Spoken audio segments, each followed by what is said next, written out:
اعوذ باللہ من الشیطان اللعین الرجیم بسم اللہ الرحمن الرحیم قال رسول الکریم الحسن والحسین سیدہ شباب اہل الجنہ۔ امام حسن امام حسین کی فضیلت کے سلسلے میں پیغمبر اکرم سے بہت زیادہ روایات آئی ہیں، تو لہٰذا ایک روایت کو مومنین کی خدمت میں جو مشہور و معروف ہے پیش کرنے کی سعادت حاصل کر رہے ہیں کہ پیغمبر اکرم نے فرمایا، میرے دونوں فرزند دونوں شہزادے امام حسن امام حسین علیہ السلام جنت کے جوانوں کے سردار ہیں۔ تو لہذا اس اہم مناسبت پر 3 شعبان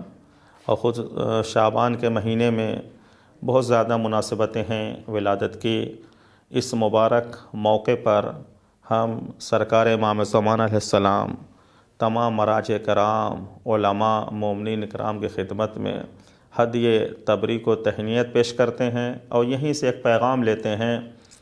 دیکھیں، ولادت اور شہادت پر پروگرام کرنا بہت اہم ہے، بہت زیادہ فضیلت ہے، لیکن جس طریقے سے ایمان کے بھی مختلف درجات ہیں، اسلام کے مختلف درجات ہیں، اسی طریقے سے جو ان اہم مناسبت پر پروگرام کرتے ہیں ان کی بھی الگ الگ قسمیں ہیں۔ ایک عام سادہ مومن ہے، خوشی منائے گا اچھی ڈش بنا کر یا محفل کر کر، ایک اور ان سے ہائی لیول کا پڑھا لکھا انسان ہے تو اپنے حساب سے بنائے گا۔ ایک کار خیر کرنے والا ہے تو انتظار کرتا ہے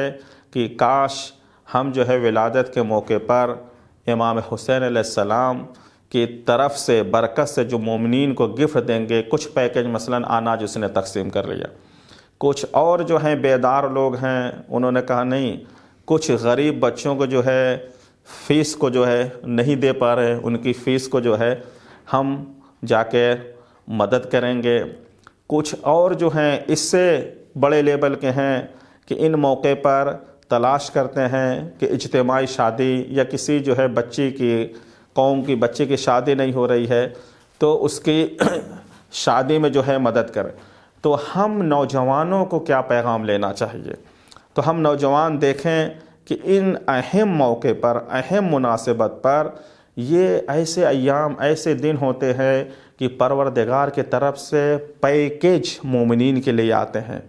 ان پیکیج کا لینے والا ہے، کوئی ہے مغفرت کا پیکیج لے لیتا ہے، کوئی ہے اپنی حاجت روائی کا پیکیج لے لیتا ہے، کوئی ہے مومنین کی خدمت کا پیکیج لے لیتا ہے۔ تو لہٰذا نوجوانوں کو چاہیے کہ پیغمبر نے اس مختصر سی روایت میں فرما دیا ہے کہ ہمارے دونوں نواسے جنت کے جوانوں کے سردار ہیں، تو ہمیں ہر وہ کام کرنا چاہیے کہ جو ہمیں جنت تک لے جائے، تاکہ ہم امام کی سرداری میں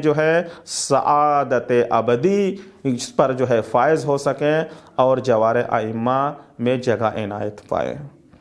والحمدللہ رب العالمین۔